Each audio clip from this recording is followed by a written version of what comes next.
할렐루야. 우리 곁에 계신 분 인사하시죠. 오늘도 주 안에서 행복하십시오.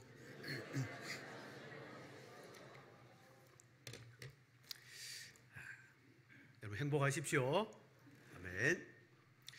고향에 계신 저희 아버지는 이제 연로하시다 보니까 가끔 아프고 또 병이 날 때가 있으시죠. 그런데 저희 아버님은 환자임과 동시에 의사일 때가 있어요. 한 번은 고향집에 내려갔더니 이 어깨가 결리시다고, 아프다고 그러면서 서랍에서 한의원에서 쓰는 긴 장침 있죠. 뭐 요만한 바늘과 같은 침도 아니에요. 긴 장침을 세트째 딱 꺼내놓고 여기 꽂아라. 저보고 여기 꽂으래요.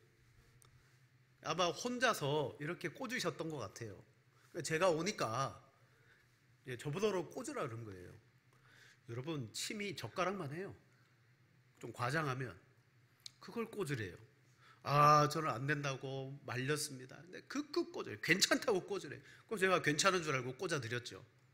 톡 치고 쑥 누르니까 그 긴 침이 다 들어가는 거예요. 저희 아버님은 환자시기도 하고 의사시기도 하시더라. 오늘 중증 질환을 가진 환자들이 그 병에 대해서 의사의 말을 듣고 꾸준하게 수술도 받고 치료받고 약을 복용하면 나을 수 있음에도 불구하고 그 환자들 가운데 3분의 1은 의사가 처방해 준 대로 약을 복용하지 않는데요. 임의대로 자기들이 약을 줄이기도 하고 안 먹기도 하고 그런다는 거예요. 이런 애들이 많아요. 찾아보니까 56살 되는 권 모 씨는 골수성 백혈병의 진단을 받고, 이 백혈병의 표적 항암제가 글리백이라는 약인데 하루에 4알씩 8개월을 처방을 받았어요. 근데 이 8개월 동안에는 의사의 말을 듣고 꾸준하게 복용했더니 8개월 후에 상태가 아주 좋아졌다라는 호전되었다는 이야기를 들었습니다. 그때 이 환자분은요, 자기가 다 나은 줄로 알고 그 4알씩 먹어야 되는 알을 2알씩 먹기 시작했어요. 5개월 동안 딱 줄여서. 그리고 병원에 갔습니다. 웬일입니까? 악하여졌고 병이 더 중하여졌고, 그래서 이 글리백 가지고는 안 되겠습니다. 그래 2차 치료제인 스프라셀이라는 치료제가 있대요. 그걸로 변경했는데 이게 부작용이 너무 심해서 결국 그 약 복용을 중단하고 사망에 이르렀다. 참 극단적이고 위험한 선택을 한 거죠. 감기 같으면 약사가 그렇게 이야기합니다. 요거 해열제 들었으니까 나중에 열 내리고 또 아픈 거 사라지면 해열제는 빼고 드셔도 좋습니다. 그런 말 해요. 그럼 그거 나중에 열 내리면 이걸 안 먹어도 되는구나. 그거 우린 빼서 먹을 수 있어요. 하지만 큰 질병에 걸리고 계속해서 치료를 받아야 될 그분들이 어떤 마음이냐면, 우리 한국 사람들은 그렇게 표현해요. 내 병은 내가 잘 안다. 의사가 잘 알지만 내 몸인데 내가 잘 안다 그러면서 의사의 말을 안 듣는 겁니다. 여러분, 이런 의식을 가지고 있는 환자는요, 아무리 좋은 치료법과 방법이 있다 할지라도 의사의 말을 안 들으면 치료를 못 받는 거예요. 자신의 임의대로 약을 조절하고 복용하는 것. 여러분, 비단 이게 우리의 병에만 해결되는 게 아니라 우리의 신앙생활에도 그대로 적용이 돼요. 우리는 하나님의 말씀 아래서 고침을 받아야 되고 말씀을 통하여 항상 새롭게 변화를 받아야 돼요. 하지만 우리는 살아오면서 개인적인 경험도 하고 어떤 세상적인 지식도 가지고 있어요. 그리고 문제가 있거나 어떤 사안이 있으면 개인의 경험을 의존합니다. 그리고 같이 말이 통하는 사람들끼리 의견을 나눌 때 그들은 거기에는 뭐가 좋다더라, 그건 이걸 해라, 그들의 주관적 의견을 따라서 우리가 갈 때가 많아요. 항상 객관적이고 또는 명확하고 새로운 것을 받아들이기보다는 우리는 주관적일 때가 많습니다. 바로 자기 확신에 대한 착각입니다. 자기 스스로가 확신하는 거예요. 근데 이게 감기약과 같은 사소한 질병이면 괜찮아요. 생명이 걸려 있는 문제에서 여러분, 내가 옳다, 그리고 내가 안다라고 말하고 스스로 판단하면 큰일이 벌어지는 거예요. 우리는 자본주의 사회에서 살아갑니다. 개인이 열심을 내서 돈을 벌고 최선을 다해서 일을 해서 소득과 재산을 이렇게 얻습니다. 그건 전혀 잘못된 게 아니에요. 그 부유함과 재산은 정직함에 대한 대가이기 때문이죠. 근데 사람들은 어떻게 생각하냐?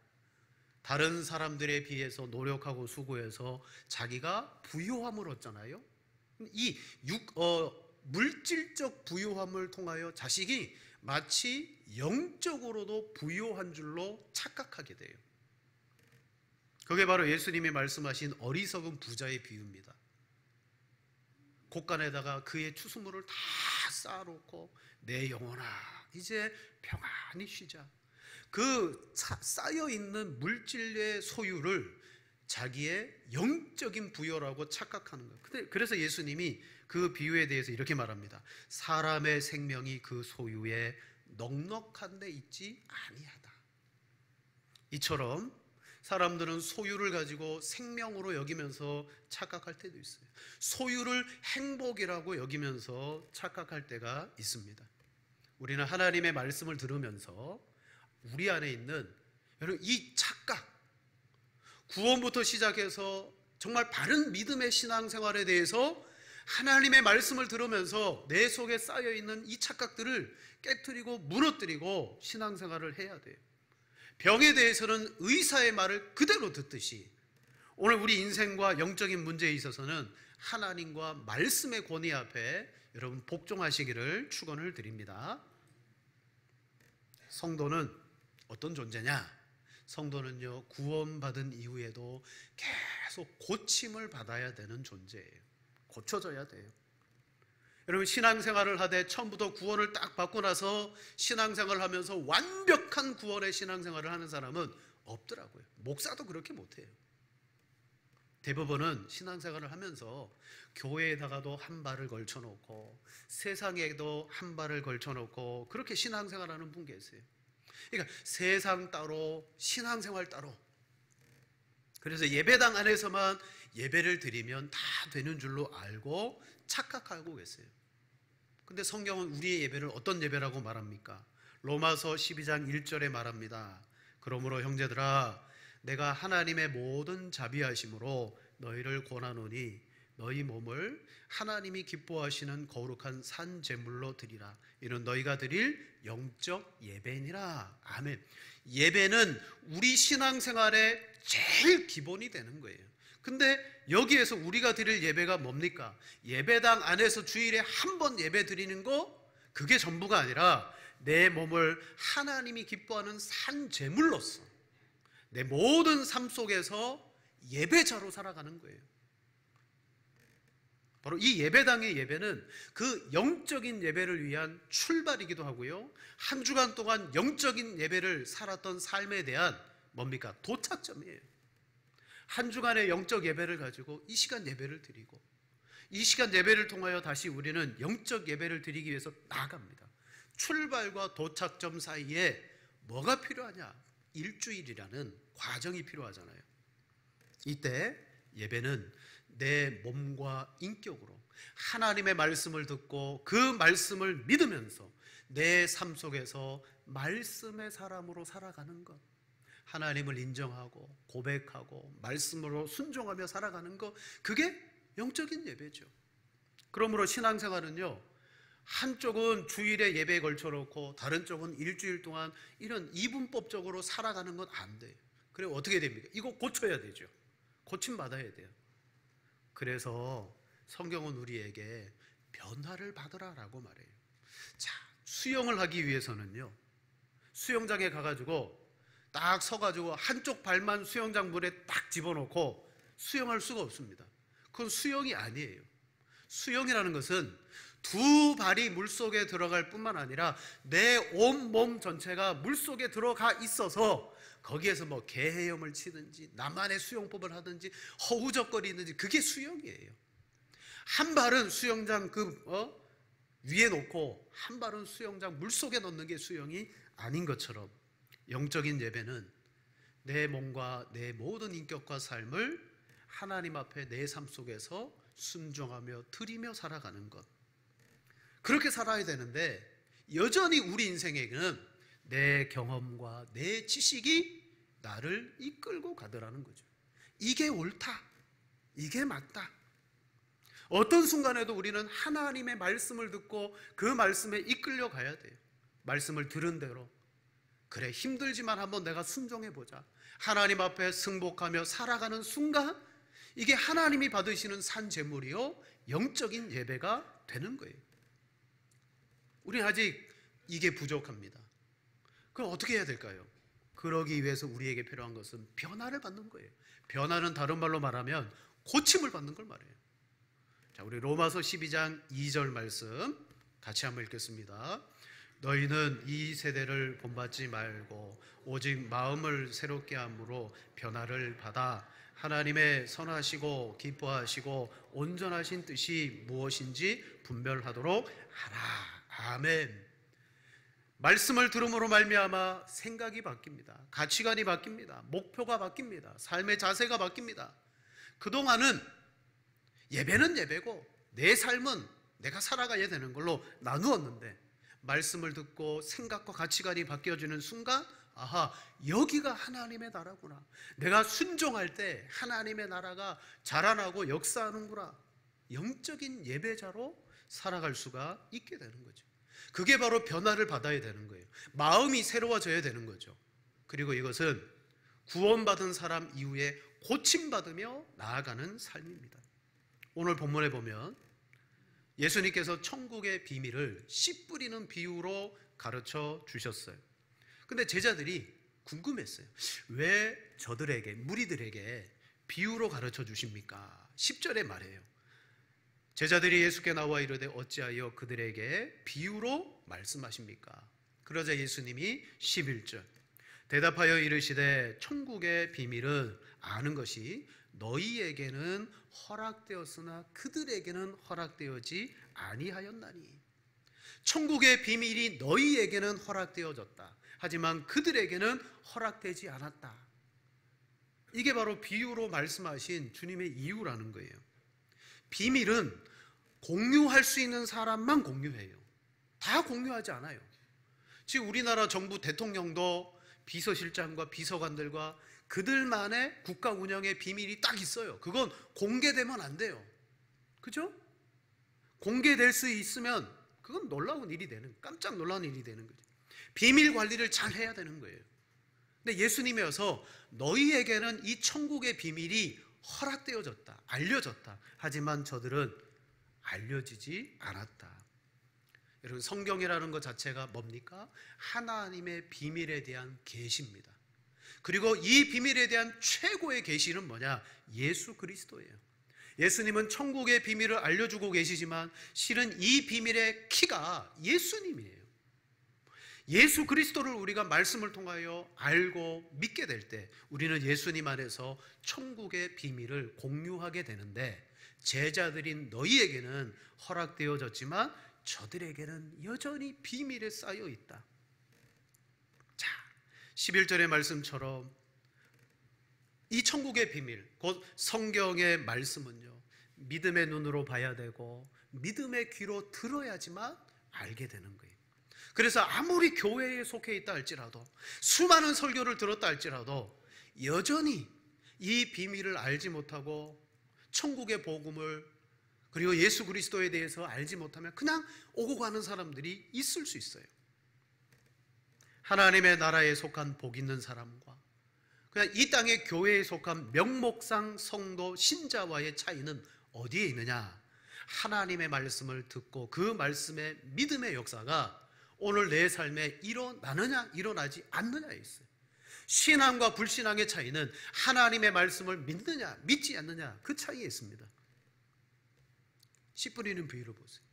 세 가지의 밭, 길가, 돌짝, 가시밭 다 씨를 뿌렸는데 열매가 전혀 자라나지 맺지를 못해요. 근데 마지막은 30배, 60배, 100배를 맺어요.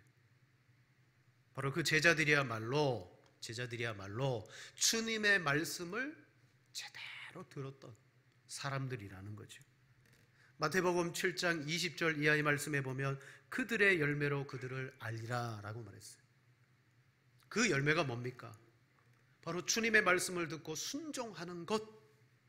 순종하기 위해서는 이건 하나님의 말씀이야 라고 믿음을 가지고 수용하는 태도로 그 말씀을 받는 것. 아무리 나더러 주여 주여 한다 할지라도 다 천국에 들어가지 않는다. 내 아버지의 뜻대로 행하는 자라야 들어갈지니. 결국 아버지의 뜻은 무엇과 연결되어 있습니까? 내가 듣는 말씀이 하나님의 말씀이고 예수 그리스도 안에서 오늘 내게 주신 나를 변화시키는, 나를 고치는 말씀이구나라는 말씀의 태도를 가지고 있는 사람이 즉시로 나가서 순종해서 뜻을 행하며 30배, 60배, 100배의 열매를 맺는 거예요. 그러므로 제자들, 참 믿음의 성도들은요, 이 비유와 이 말씀을 받아들이는 사람들입니다.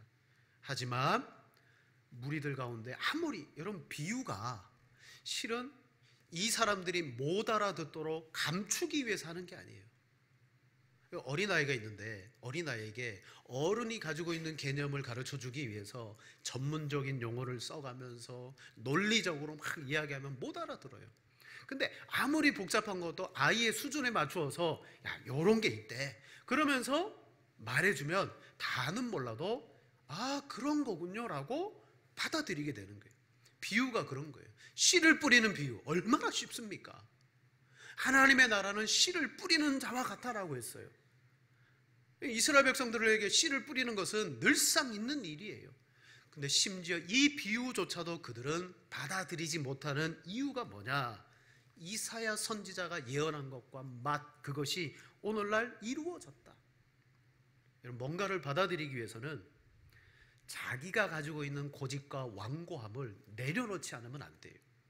앞서 말했듯이 저희 아버지서부터 시작해서 우리 한국 사람들은 이렇게 말해요. 내 병은 내가 잘 안다. 그래서 의사의 말도 안 듣고 전문가들의 의견도 그냥 귓등으로 들을 때가 있어요. 약과 처방도 자기 마음대로 조절하죠.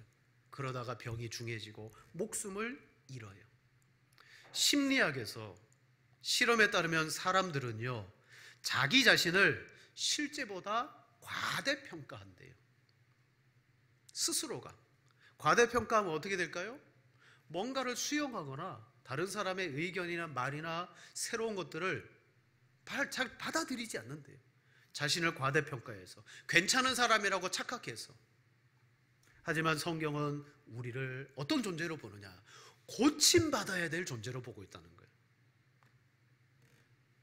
건강한 자에게는 의사가 쓸데없고 병든 자에게라야 의사가 쓸데있느니라. 예수님이 이 땅에 오신 것은 바로 그 병든 자를 고치시고 구원하기 위해서 오셨어요. 여러분, 우리가 신앙생활하면서 정말 하나님 앞에 이 기본적인 자세를 갖춰야 돼요. 주님, 저는 영적으로도 연약하고 병든 자입니다. 구원은 받았지만 영적 예배를 잘 드리지 못하고 하나님의 뜻이 뭔가도 잘 모르고 아직 내 마음이 딱딱할 때가 많습니다. 저의 마음을 새롭게 해주시고 부드럽게 해주십시오. 그 길이 뭘까요? 하나님의 말씀을 듣는 데 있어요. 자기 자신을 괜찮은 사람으로 여기는 사람은 종교적으로 영적으로 착각에 빠질 때가 많이 있어요. 오늘 예수님은 제자들에게 왜 비유로 말씀합니까? 라고 말하면 저들은 보아도 보지 못해, 들어도 듣지 못해 라고 말했어요. 이런 말이 있습니다. 아이들은 듣지 않는 것 같아도 다 듣고 있고 어른들은 듣는 것 같아도 안 듣고 있다. 아이들은요, 집에서 저랑 제 아내가 쏙닥쏙닥 이야기 하잖아요. 다 듣고 있어요. 게임하면서 막 게임하고 있어요. 게임에 집중해요. 옆에서 잔소리를 좀 해요. 야, 듣고 있냐? 예, 듣고 있어요. 아빠 이렇게 하고 저렇게 하고 이렇게 하라 그랬죠? 다 듣고 있어요. 어른들은요, 듣고 있는 것 같은데 안 들어요. 왜 그럴까요? 어린아이는 순전함을 가지고 있습니다.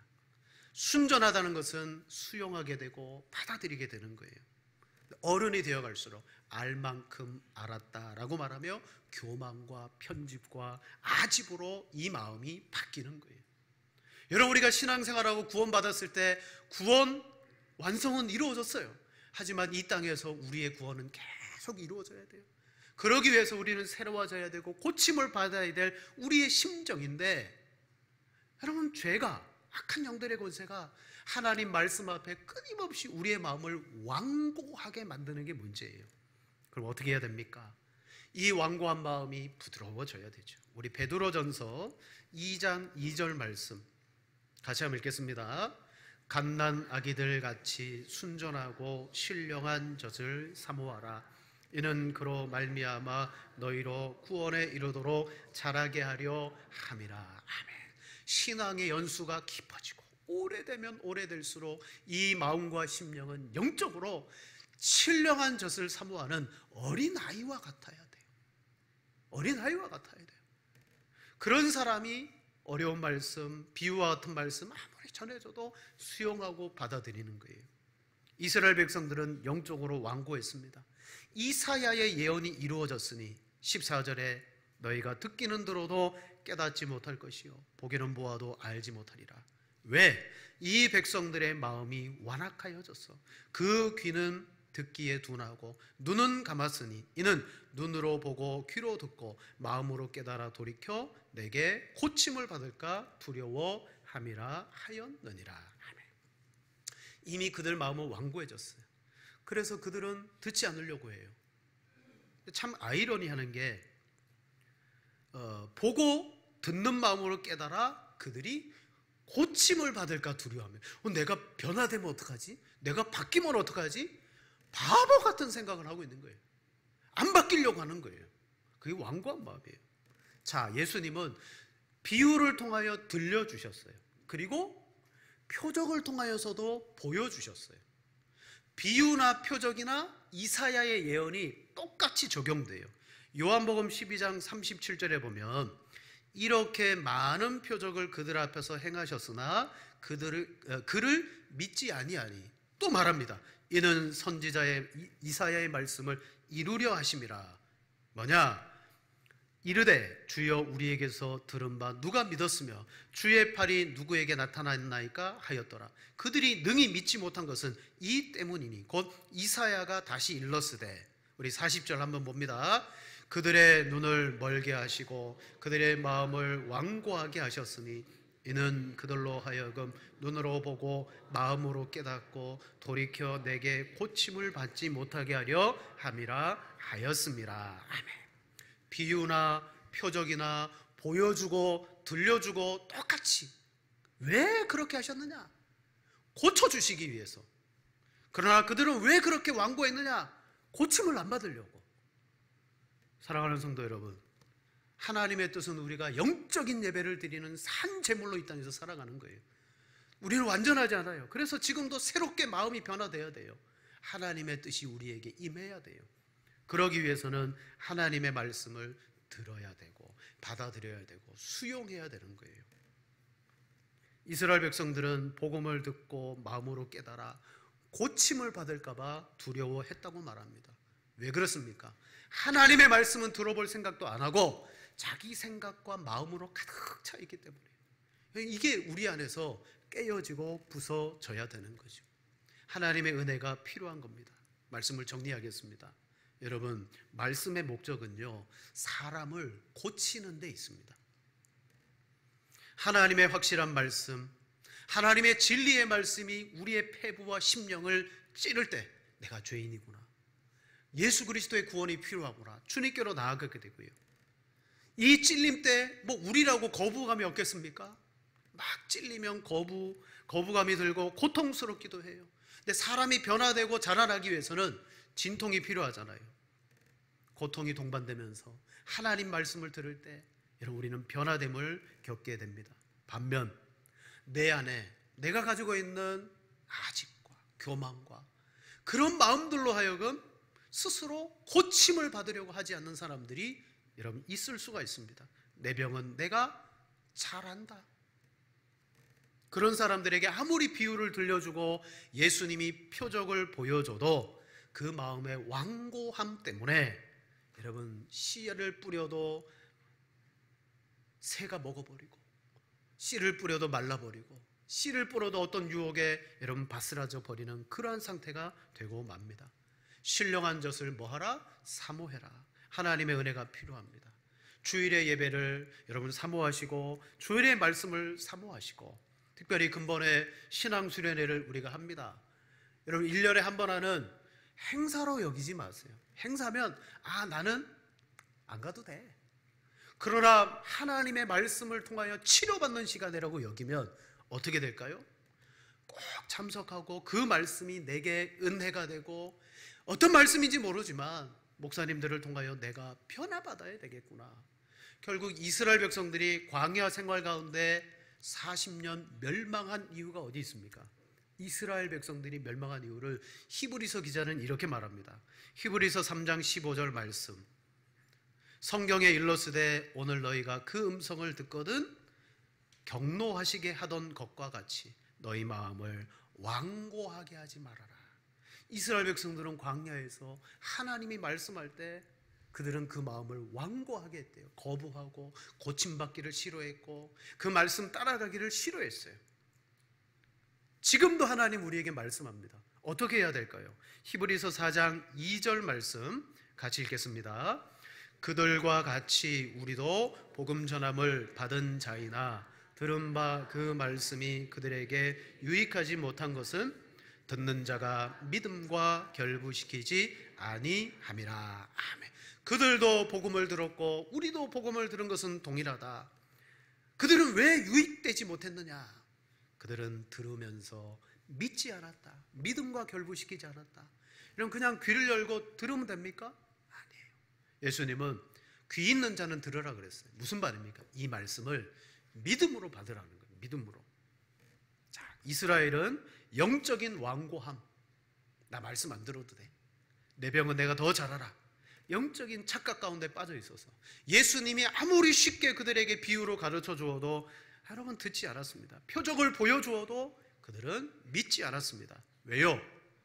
결국은 예수님께 와서 고침을 받지 않고자. 여러분 고침 받으시기를 원하시죠? 네, 고침 받으시기를 원하시죠. 우리는 고침을 받기 원하면 어떻게 해야 될까요? 주님의 말씀 앞으로 나아와야 됩니다. 여러분 이 세대가 우리를 변화시키려고 해요. 오늘 우리가 영향받는 것이 일주일에 이 시간 와서 말씀 듣고 일주일 동안 세상에 살아가잖아요. 어디에서 더 많이 영향받습니까? 세상에서 영향받아요. 그래서 성경은 이 세대를 본받지 말고 그랬어요. 오직 마음을 새롭게 함으로 변화를 받아 하나님의 선하시고 기쁘시고 온전하신 뜻이 뭔가 분별하라. 그러므로 16절에 너희 눈은 봄으로 너희 귀는 들음으로 복이 있도다. 주님, 저는 치료받고 고침받아야 될 그런 존재인 줄 믿습니다. 주님 저에게 보게 하시고 듣게 하십시오. 이런 그게 바로 복입니다. 들을 때는 그냥 듣는 게 아니죠. 이 말씀이 내 삶에 떨어져 저로 하여금 오늘 마지막 30배, 60배, 100배 열매를 맺는 사람들의 특징이 뭐냐? 말씀을 듣고 즉시로 순종했대요. 순종했대요. 하나님 순종하기를 원합니다. 순종하기 위해서 듣습니다. 자, 오늘 말씀에 이렇게 말합니다. 12절에 무릇 있는 자는 받겠고 없는 자는 그 있는 것도 빼앗기리라. 말씀을 제대로 듣는 사람은 더 풍성이 더해질 것이고 그 말씀을 거부하고 받지 않으려고 하는 사람은 있는 것마저도 빼앗기게 된다. 이 말은 은혜 받은 사람은 은혜가 있는 사람으로 더 큰 은혜를 사모하게 된다는 거예요. 내가 은혜를 받았어요. 어떻게 하면 내가 더 큰 은혜를 받지? 은혜를 사모하면서 말씀에 귀를 기울이다 보니까 넉넉하게 되고, 반면 은혜가 없는 사람은 에휴 말씀을 들어도 그만이구만, 말씀을 듣는다고 뭐 되겠어? 방치해버려요. 그 있는 은혜마저 여러분 잃어버리게 됩니다. 그래서 은혜를 아는 사람은요, 말씀 듣고 순종해서 열매를 맺어서 풍성해지지만, 은혜를 모르는 사람은 한 달란트 받은 종과 똑같이 살아가요. 이 씨 뿌리는 비유와 달란트 비유에 비슷한 점이 많아요. 그 중에 하나가 뭐냐? 말씀을 듣고 즉시로 나가 순종해서 30배, 60배, 100배 열매 맺거든요. 5달란트, 2달란트 받은 정도 그걸 받고 즉시로 나아가 순종해서 2배를 남기잖아요. 그죠? 근데 마지막 1달란트 받은 종은 착각하고 있었어요. 뭘 착각했느냐? 주인에 대해서 착각하고 있었어요. 아, 주인은 해치지 않은 데서 모으고 없는 데서 거두시는 분인 줄로 내가 알았습니다. 그러면서 주인을 착각했어요. 땅에 1달란트를 묻어뒀어요. 그리고 주인이 왔습니다. 그 종에게 주인이 뭐라고 말합니까? 자, 마태복음 25장 29절에 무릇 있는 자는 받아 풍족하게 되고 없는 자는 그 있는 것까지 빼앗기리라. 오늘 본문의 말씀과 비슷하잖아요. 무릇 있는 자는 받겠고 없는 자는 그 있는 것까지 빼앗기리라. 순종하며 열매 맺은 것과 그는 자기의 있는 것마저도 빼앗긴 것 동일하잖아요. 무슨 차이가 있습니까? 그걸 사모함으로 받고 즉시로 순종하고 오늘 우리의 신앙에 하나님의 말씀이 끊임없이 우리를 고쳐주세요. 신앙의 가장 기본입니다. 말씀 듣고 내가 회복해야지. 그래서 근본 수련회 때 있는 사람은 넉넉히 받게 됩니다. 기도로 준비하는 거예요. 하나님, 제가 이번 수련회 때 은혜 받아야 되겠는데, 그러면서 기도로 준비해요. 그리고 막 그 세 날짜 중에 저녁 시간 때는 중요한 일이 있어도 저는 말씀 듣고 은혜 받는 일이 제일 중요하니까 세상의 약속은 다 빼겠습니다. 이미 있는 사람은 넉넉하게 받을 준비를 하는 거예요. 근데 없는 사람은 오늘 이 말씀 듣고요, 싹 잊어버립니다. 그리고 일주일 동안 세상에서 막 열심히 살아가고 다음 주에 딱 와보니까 수련회가 끝났어요. 그렇게 되는 거예요. 여러분, 하나님의 말씀을 사모하고 하나님의 은혜 받기 위해서 내 삶도 조정하고, 여러분 그럴 수 있는 성도가 되시기를 바랍니다. 하나님의 말씀이 여러분을 변화시키고 새롭게 해서 복 있는 존재로 살아가게 할 겁니다. 오직 말씀이 그 역사가 나타납니다. 그런 귀한 수련회와 또 그런 말씀의 사람이 되시기를 축복합니다.